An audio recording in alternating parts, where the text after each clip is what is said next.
नमस्कार, मैं आपके साथ ज्योतिका। आइए रुक करते हैं फटाफट खबरों की। राजस्थान विधानसभा चुनाव के माहौल के बीच उपराष्ट्रपति जगदीप धनखड़ और मुख्यमंत्री अशोक गहलोत के बीच शुरू हुई जुबानी जंग और तेज हो गई। शनिवार को दोनों नेताओं ने एक दूसरे के खिलाफ खुलकर बातें कही। उपराष्ट्रपति धनखड़ ने कहा, कोई कितनी भी टोका टोकी करे, कितने ही हथकंडे अपना ले, लेकिन मैं राजस्थान आता रहूंगा। धनखड़ के इस बयान पर अशोक गहलोत ने पलटवार किया। गहलोत बोले, मैंने जो कहा सब सोच समझ कर कहा। युद्ध और शांति के समय देश की सेवा करने वाले भारत की टेरिटोरियल आर्मी इस साल अपना 75वां स्थापना दिवस मना रही है। इस दौरान उसने मंदारिन भाषा विशेषज्ञों की भी भर्ती की है। दरअसल पूर्वी लद्दाख में पड़ोसी मुल्क चीन के साथ टकराव को देखते हुए सेना ने अपने जवानों को चीनी भाषा मंदारिन सिखाने की तैयारी कर ली है। इसके तहत सेना ने टेरिटोरियल आर्मी में मंदारिन भाषा विशेषज्ञों की भर्ती की है। इसका मकसद 3400 किलोमीटर लंबे वास्तविक नियंत्रण रेखा LAC पर तैनात कनिष्ठ और वरिष्ठ अधिकारियों को मंदारिन भाषा में प्रवीण बनाना है।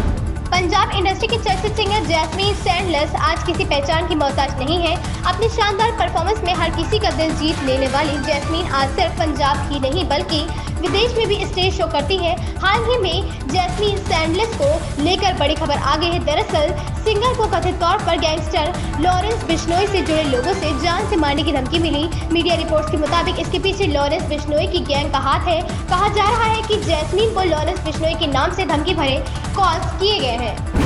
गाजियाबाद सहित नोएडा में भी ई बसों का संचालन किया जाएगा। इसके लिए अभी वैकल्पिक रूप से 38 रूट चयनित किए गए हैं। हालांकि इन सभी रूटों पर अंतिम मोहर नहीं लगी है। मुख्यालय से इन्हें परिवर्तित भी किया जा सकता है। इसके साथ ही शहर में 150 नई ई बसों के लिए मुख्यालय पत्र भेज दिया गया है। ई बस डीप और प्रभारी ज्योति सक्सेना ने बताया कि गाजियाबाद और नोएडा एक दूसरे से सटे हुए हैं, इसलिए इन दोनों जिलों से रोजाना हजारों की संख्या में लोग आवाजाही करते हैं। भारतीय वायुसेना भारतीय सशस्त्र बलों में से एक है और भारतीय सुरक्षा प्रणाली का महत्वपूर्ण हिस्सा है। भारतीय वायुसेना देश में हुए स्वतंत्रता संग्राम के दौरान स्थापित की गई थी और वर्तमान में यह एक शक्तिशाली और तकनीकी दृष्टि से प्रगतिशील वायुसेना है। भारतीय वायुसेना ने कई युद्धों में अपनी प्रगतिशीलता और सामर्थ्य का प्रदर्शन किया है, जिससे कि 1965-1971 का कारगिल युद्ध में भारतीय वायुसेना के पास परमाणु शक्ति के साथ युद्ध विमान भी हैं, जो देश की आकाशीय सुरक्षा में महत्वपूर्ण भूमिका निभाते हैं। कप्तान रोहित शर्मा की भारतीय टीम रविवार को चेन्नई के चेपॉक स्टेडियम में अपने वनडे विश्व कप अभियान की शुरुआत करेगी। उसके सामने 5 बार के विश्व चैंपियन ऑस्ट्रेलिया की चुनौती होगी। भारत की बल्लेबाजी जहां विश्व स्तरीय है, तो ऑस्ट्रेलिया का तेज आक्रमण भी कुछ कम नहीं है। चेन्नई की भीषण गर्मी उनके लिए बड़ी चुनौती साबित होगी। दोपहर 2 बजे मैच शुरू होगा, जबकि टॉस उससे आधे घंटे पहले यानी दोपहर 1:30 बजे होगा। कनाडा में खालिस्तानी समर्थक कट्टरपंथी नापाक कोशिश में जुट गए हैं। 9 अक्टूबर को पंजाब में कनाडा धन्यवाद दिवस मनाने की तैयारी में जुटे हैं। यह जानकारी मिलने के बाद पंजाब में केंद्रीय मंत्री प्रदेश की खुफिया एजेंसी सक्रिय हो गई है। इसी बीच सांसद सिमरनजीत सिंह मान का कनाडा व निज्जर के साथ पोस्टर वायरल हो रहा है। पोस्टर में लिखा है, सिख और मानवाधिकार पसंद 9 अक्टूबर को कनाडा के साथ थैंक्स गिविंग डे मनाएं। यह पोस्टर फतेहगढ़ यूनिट द्वारा रिलीज किया गया है। साइबर क्राइम इन दिनों काफी चर्चा में है, जिससे अब इसरो भी अछूता नहीं रहा। भारतीय अंतरिक्ष अनुसंधान संगठन इसरो के अध्यक्ष S सोमनाथ का कहना है कि देश की अंतरिक्ष एजेंसी हर रोज करीब 10 से अधिक साइबर हमलों का सामना कर रही है। केरल में अंतर्राष्ट्रीय साइबर सम्मेलन का 16वां संस्करण आयोजित किया गया।